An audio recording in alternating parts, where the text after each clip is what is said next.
मध्य प्रदेश में जैसे ही चुनावी बिगुल बजा वैसे ही दोनों पार्टियों में उथल-पुथल चालू हो गई है। इसी दरम्यान अभी आपने जैसे देखा कि भारतीय जनता पार्टी ने अपने कट्टावर नेता जो गृह मंत्री के रूप में और शिवराज सरकार में संकट मोचक के रूप से जाने जाते हैं, वही उनकी सीट दतिया जो जहां से पिछले 3 बार से राजन भारती को कांग्रेस अपना प्रत्याशी के रूप में उतार रही थी, लेकिन अचानक इस बार क्या हुआ, जो चौथी बार उन्होंने पहली लिस्ट में अवधेश नायक जो युवा भारतीय जनता पार्टी छोड़कर कांग्रेस में आए हुए अभी उन्हें 60 ही दिन हुए थे और उस पर भरोसा जताया। क्या कारण है, आइए जानते हैं। क्या नाम है आपका? मेरा नाम रत्नेश बिस्पुरिया है। और आप बिस्पुरिया जी ये बताइए कि इस बार आप किसकी सरकार चुनना पसंद करें? मैं तो बीजेपी की सरकार चुनना पसंद करूँगा। ऐसा क्यों? क्योंकि बीजेपी सरकार में हमारे अगर दतिया के लोकल की बात करें तो हम व्यापारी हैं। व्यापारी सबसे पहले तो जाता है कि यहाँ कोई सारी गुंडागिर्दी ना हो, व्यापार करने में कोई अड़चन नहीं। आज से 15 साल पहले जब दतिया का जो माहौल था तो वो माहौल बहुत गुंडागिर्दी वाला था। अब उसमें पूर्णतः विराम है, कोई गुंडागिर्दी नहीं। और जो तरक्की जो देख रहे हैं आज से 15 साल पहले दतिया में जो तरक्की नहीं थी, जैसे मेडिकल कॉलेज और भी ताकि शिक्षण संस्थान हैं वो सब बने हुए हैं। दतिया आज हम जब बाहर पहले जाते थे दिल्ली बॉम्बे कहीं, तो दतिया को हमें जब बताना पड़ता था कि दतिया कहाँ है, तो ये दतिया नहीं कहना पड़ता कि दतिया के, हमें ये कहना पड़ता था कि मैं झांसी के पास एक शहर है दतिया वो, ये ग्वालियर के पास है वो। दतिया की अपनी कोई पहचान नहीं थी। जैसा कि आपने अभी कहा कि गुंडागर्दी ये 2008 के बाद खत्म हो गई है, कहीं ना कहीं सामने वाली पार्टी यानी कांग्रेस आरोप लगाती है कि लगातार गुंडागर्दी और भय का माहौल दतिया में बना हुआ है। इस बारे में आप क्या कहेंगे? भय की माहौल की मैं बात करूँ तो भय का माहौल हम व्यापारियों पे तो नहीं है, तो मैं अपनी बात तो कह सकता हूँ, मैं व्यापारियों में बिल्कुल नहीं है।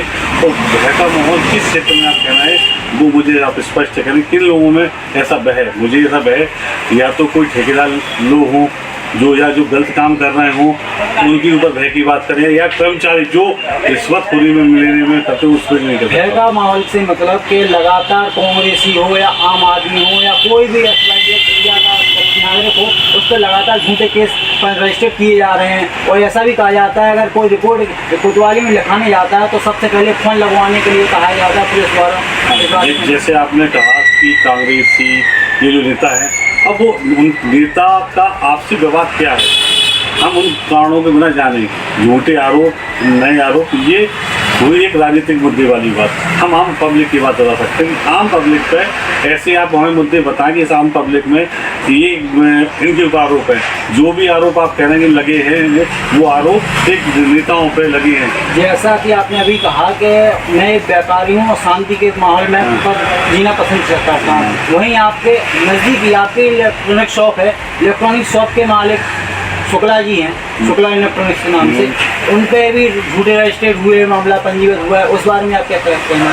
पहले तो जो उन पे रजिस्टर्ड हुआ है वो इलेक्ट्रॉनिक्स मेरे छोटे भाई चलाते हैं, और जिन पे वो केस दर्ज हुआ है वो अलग उनके बड़े भाई पे, वो एक कांग्रेस के नेता हैं। मैंने आपसे वही कहा वो व्यापारी नहीं है, व्यापारी उनका केसर का काम चलता है केसर के रूप में करते हैं।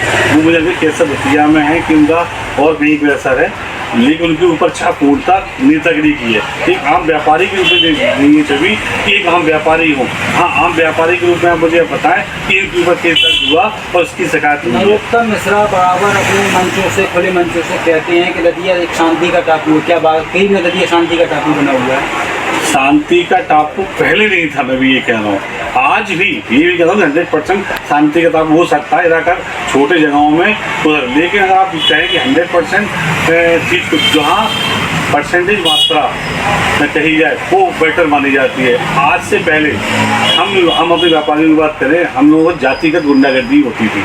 जैसे हम जाति से बनिया हैं, सिंधी हैं, तो हम लोग जाति की गुंडागर्दी होती थी कि कोई जो और जाति की जो गुंडागर्दी करते हैं उनका जाति का नाम नहीं लूँगा, तो हम लोगों को बहुत से तरह की ऐसी गुंडागर्दी उठाना करना पड़ता है। मैं इलेक्ट्रॉनिक का काम करता हूँ, जैसे गारंटी कंपनियाँ देती हैं, वो गारंटी जब वो लेते थे तब कंपनियों के ब्रांड लेते थे, जब उन्हें वापस करने आना है तब वो इस चीज़ को करते थे कि मैंने आपसे लिया है, दूसरा उधार ले जाना, पैसे ना देना, ये एक आम समस्या थी हमारी।